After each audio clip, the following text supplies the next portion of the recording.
you feel about this verdict? Please, no questions. Do you have anything to say to the family now? And now they could be headed to prison. The Jasons checked no to sinkhole questions on disclosure forms after they cashed an insurance settlement for $153,000. Right up there. The new buyers turned to 8 on your side after they discovered a 21-foot hole underneath their 1-year-old baby's bedroom. We couldn't even stay in the house.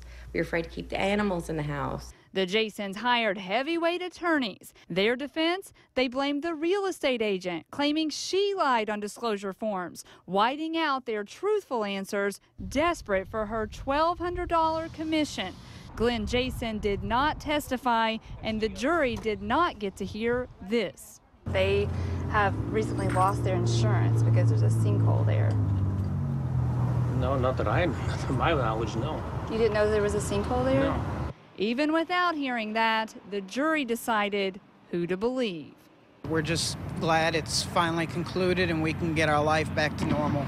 We had nowhere to go, no one to help. Nobody would even listen to us. But you listened and you brought it to the attention of the authorities, and now justice has been served. The sentence will be up to a judge, and that hearing is set for early January. And Keith, you know we'll be there, and we'll update this story as it progresses.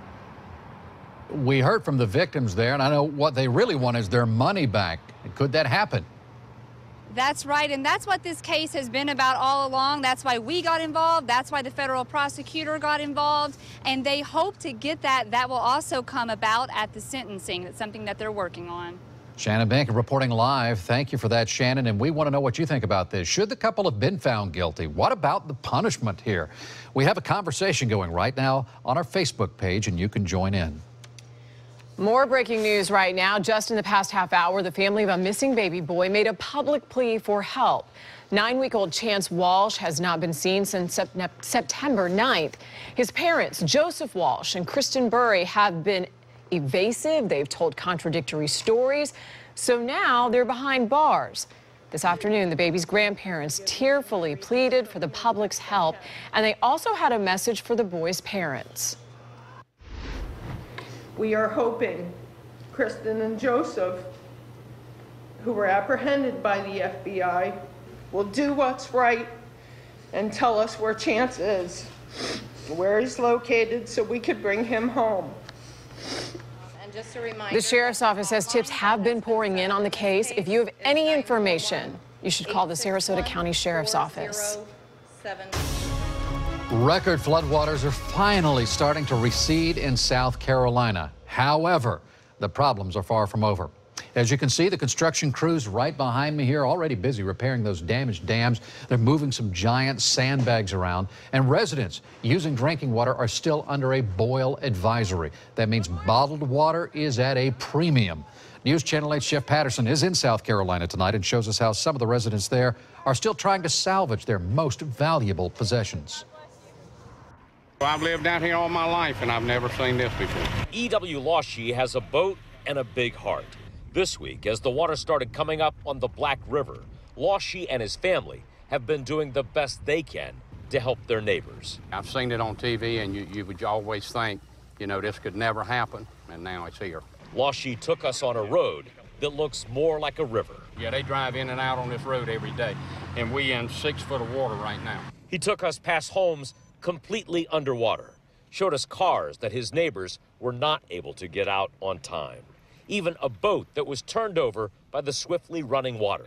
Today, he came to help high school teacher Kathy Stewart. We're the highest property. I mean, none of us thought this was going to happen. The Lawshies helped her rescue the last of her cats and take out the things that are most important to her.